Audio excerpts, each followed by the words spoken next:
little bit over half a hand size, master of form, from the home of the spirit quartz, Hoek, South Africa. We have the typical formation, central quartz crystal surrounded by the smaller ones, and then these guys are coated by an absolutely natural formation of what used to be hematite, which is oxidized and turned into what we used to know as limonite or limonite is now, well, we currently know it as goethite.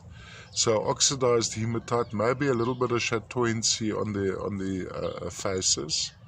Lovely form, good size, must be well about half a hand size, maybe just under half a hand sized.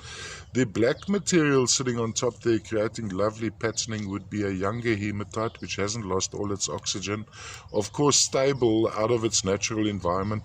Also interesting when you look at this the so-called sunshine spirit quartzes, in this case almost a Dijon mustard color.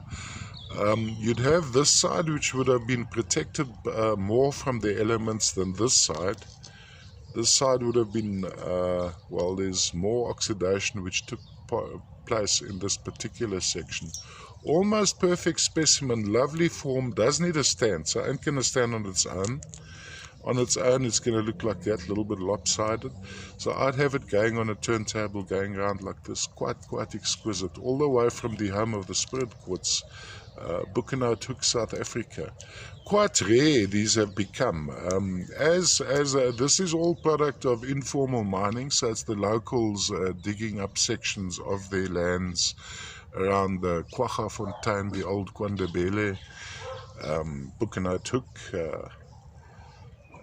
Apparently it's a reef which runs for many kilometers, hundreds of kilometers if I'm not mistaken. Some of the oldest quartzes on earth actually hail from this deposit.